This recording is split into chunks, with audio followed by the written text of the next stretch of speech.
Witamy wszystkich bardzo serdecznie. Obiecywaliśmy sobie dzisiaj dzień lenia, ale stwierdziliśmy, nie ma opcji. Trzeba działać dalej, także zebraliśmy się z hotelu i idziemy na Big Buddę. Zobaczymy, czy uda nam się zdążyć na zachód słońca. Gabriela prowadzi. Widać, że idziemy do świątyni, bo mamy najbardziej modne ciuchy w całej Tajlandii. Dokładnie. Dzisiaj się ubraliśmy w nasze świątynne ciuchy, które by the way nam się skurczyły w praniu. Z powodu tego, że idziemy do Big Buddy, ale panom w autobusie się nie śpieszyło za bardzo, ponieważ przyjechali za 40 minut za późno i możemy nie zdążyć na zachód słońca. Stwierdziliśmy, że będziemy jak zawodnicy Muay Thai i oni będą wybiegać pod górę, a my idziemy. Mamy do przejścia około 3 km, podobno zajmie to godzinę 15. Mamy niecałą godzinę do zachodu słońca, zobaczymy, czy zdążymy. Zaczynamy naszą wędrówkę na Karon Stadium. Musimy przejść przez miasto Karon i dojść do szlaku na Big Buddę. Może nie mamy czasu, ale na 7-Eleven zawsze czas trzeba znaleźć. Szybka przekąska i przede wszystkim coś do picia. Zakupy zrobione. Idziemy dalej. Jak chodzicie po Tajlandii, to pamiętajcie, że tutaj zawsze idzie się wzdłuż drogi. Chodniki to jest naprawdę rzadkość. Ale kierowcy też są wyrozumiali, więc jest ok. A oto i góra, na którą musimy się wdrapać. Także jak widzicie, dzisiaj spalimy trochę kalorii. Zeszliśmy już z głównej ulicy. Zaczynamy podejście. Na razie jeszcze są domki, a pewnie zaraz się skończą i wejdziemy w jakąś dżunglę. Idziemy w dobrym kierunku, popatrz kochani. Jeszcze tylko 3 km. Idziemy. Nie ma miękkiej gry. No dobra, słuchajcie, zrobiło się naprawdę już stromo. Ledwo co skuter przed chwilą podjechał pod tą górkę. Tego nie widać na kamerze, ale my już sapiemy. Damy radę. Damy radę. Chciałam powiedzieć, że idziemy od tej krótszej strony, z drugiej strony idzie się prawie 5 km pod takie górki. A tutaj tylko 3. Wiecie, czego najbardziej nie lubię w chodzeniu po górach? Że przed chwilą się wdrapywaliśmy na naprawdę stromą górę, a tu trzeba iść w dół. Wiecie, co to znaczy? To znaczy, że zaraz będziemy znowu iść do góry. Ale może pójdziemy tędy i tędy dotrzemy szybciej. Może tak jest. Tyle wygrać. Nie wiem, czy wy to widzicie, ale to jest prawie pionowo. Ja nie wiem, jak tu wyjeżdżają na skuterkach i samochodach. Podobno za wyjazd na Big Buddę sobie życzą dodatkowe pieniążki. Na przykład jak się wynajmie kierowcę na cały dzień, co jak czytałem w internetach kosztuje, nie wiem, 1700-2000 batów, to sobie doliczają 200-300 dodatkowo, jeżeli chce się na Big Buddę jechać. Przepraszam, że tak sapię, ale tu jest naprawdę ostro w górę. Mieliśmy taki plan, żeby przyjechać tu na wschód słońca samochodem, ale już widzimy, że tu się nie da wjechać.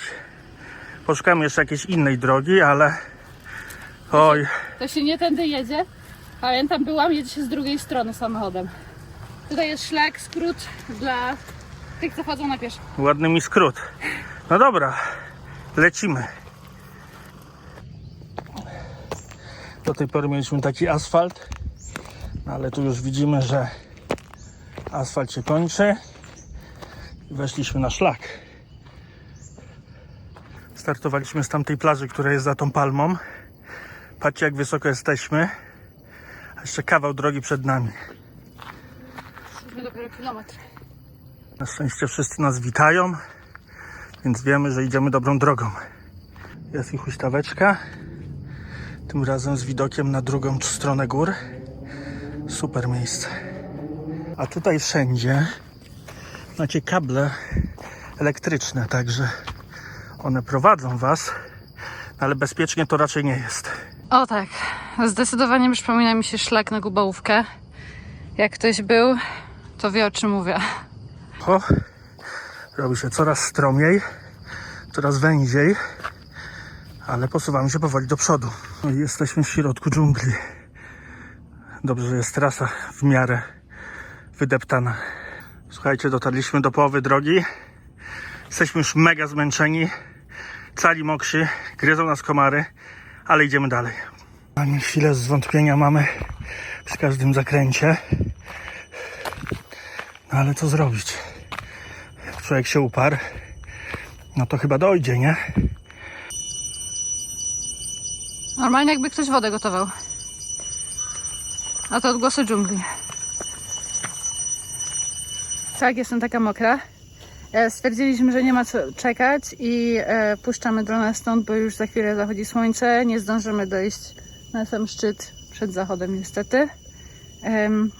Dziękujemy za to naszym panom, driverom, kierowcom, którzy byli opóźnieni bardzo, bardzo dużo.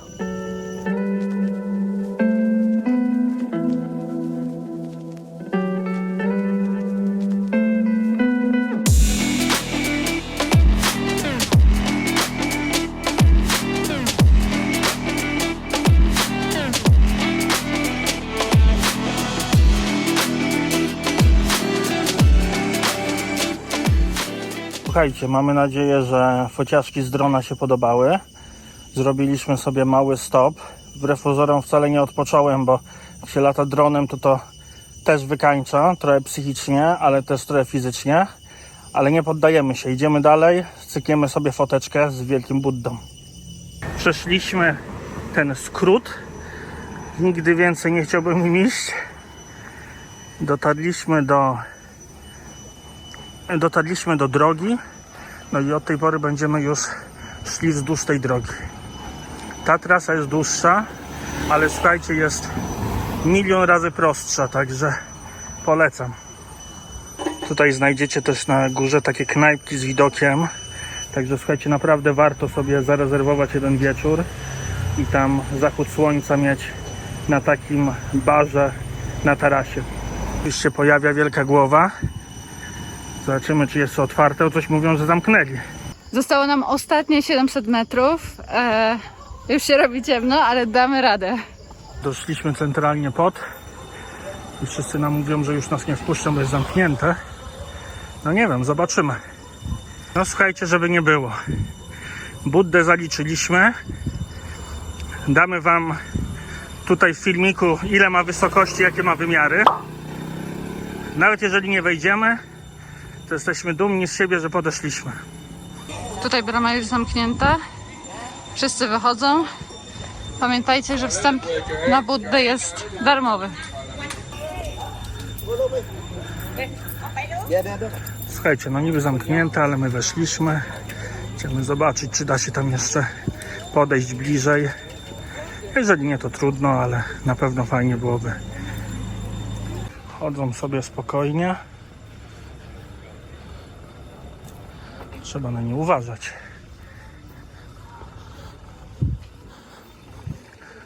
Patrzcie, wszędzie małpeczki. A mamy małpkę. A tutaj mamy Big Buddha. Przepraszam, a jak ci państwo się tam dostali? Panie Mikołaju? Pan mnie wpuścił. Wszędzie małpki. Już zamknięte. A przed nami Big Buddha. Słuchajcie, taki jestem mokry. Taki zmęczony. No ale mamy Big Buddha w całej okazałości. Pan się porządnie zdenerwował. Ale słuchajcie, najważniejsze, że weszliśmy. Najważniejsze, że Buddha zliczony. Małpki też są. Jest naprawdę super. Słuchajcie, ochrona nas przegoniła. Tutaj chłopaki bardzo miłe z Rosji tworzyły nielegalnie bramę. No dobra, teraz szybko trzeba uciekać. Ludzie starają się taksówki zamówić, ale 600 to jest takie minimum, co proponują. Nie chcą schodzić niżej. Wszyscy się targują. Nie, zobaczymy. Może my zejdziemy po prostu na piechotę. Jesteśmy już po wizycie na Wielkim Buddzie. Warto dodać, że jak ktoś przychodzi tu na zachód słońca, to oni tu zamykają o 6:30, Mnie przemili panowie Rosjanie, wpuścili tylną bramą. Później była z tego lekka afera, więc szybko musiałem uciekać, ale naprawdę fajne miejsce, tylko zabezpieczcie sobie czas na zejście, bo tutaj rzeczywiście jest bardzo, bardzo ciężko, a taksówki sobie tutaj liczą razy 5, także warto o tym pamiętać. My postaramy się jeszcze tu przyjść, może uda nam się na wschód słońca albo tuż po wschodzie słońca, żeby było mniej ludzi. Podjedziemy tu samochodem, bo tu jak widzicie można sobie normalnie stanąć. I też pamiętajcie, że to jest świątynia, więc długie spodnie raczej wymagane, chociaż ja tam widziałem ludzi, którzy długich nie mieli, więc mocno do tego jakoś nie podchodzą. Bardzo ciężko było tu wejść, jestem cały mokry i naprawdę warto pomyśleć o tym. To nie jest prosta trasa. 4 km, ja myślę, że my finalnie przeszliśmy koło 6, bo szliśmy od plaży. No i cóż, powoli się żegnamy. Dzięki wielkie, że oglądaliście. Zostawcie suba, dajcie lajka, napiszcie komentarz, jak wam się podobało. Widzimy się w następnym odcinku. Trzymajcie się. Cześć.